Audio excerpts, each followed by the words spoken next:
Thanks, Kim.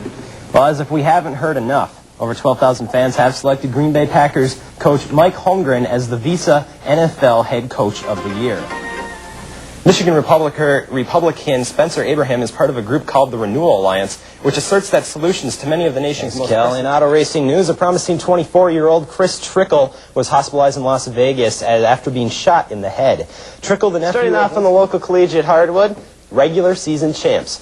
Northern Michigan University's women's basketball team have a perfect 17-0 record. Former heavyweight champion boxer Riddick Bowe quit the Marines because he didn't want to go. Blew it again as they let a 3-0 lead slip away from them in Inglewood last night against the Los Angeles Kings. Ray Ferraro scored with 7:28. Here's John with sports.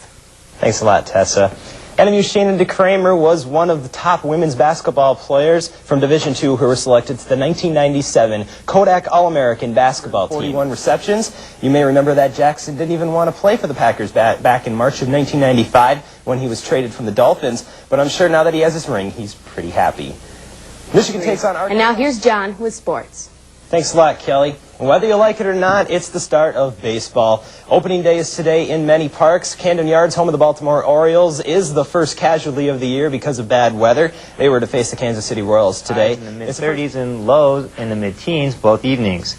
So, John, who are the Red Wings taking on tonight? It looks like they're heading up to Canada, take on the Calgary Flames, and it's going to be a little bit of a rivalry, some former players there. Thanks a lot, Devin. You bet. Good afternoon, everybody. Now, tonight's match comes amid reports that Detroit's Sergei Fedorov may still pass on the free agency and re-sign with the Red Wings. NMU's new president is on the horizon. House fire injures woman. I'm Gina Prey. And I'm John Seacott. Welcome to Public Eye News.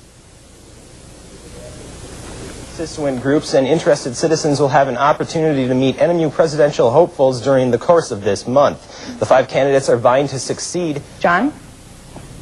In other Michigan news, a new Supreme Court justice has been installed at the Capitol. The ceremony for Engler-appointed Clifford Taylor was held this morning in the old Supreme Court chambers. Did you watch the game yesterday with the Bears and the Packers? Yeah, I saw a little bit of that debacle.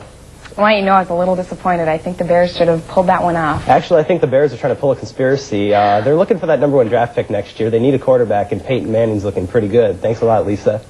Chicago Bears head coach Dave Wannstedt went for 2, and it led to his 7th.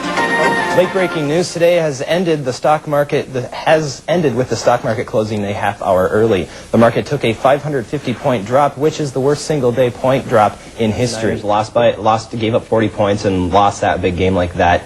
They won the Super Bowl. It was 1994. They lost 40-8 to the Eagles. Thanks a lot, Lisa. Well, it was a bad day to be a first-place team in the NFL. 3 of the 5 division leaders were losers. Let's go to the scoreboard, starting in that NFC West. The 49ers were spanked by the Kansas City Chiefs. Niners still... Kelly. Former running back great Jim Brown lost one of his records from the history books last night as Cincinnati rookie Corey Dillon set the new rookie single-game rushing record with 246 yards as the Bengals may have trounced shot himself and his friend also. After Elroy Hill shot himself in the head with an AK-47 semi-automatic rifle, the bullet hit Brian Olsey.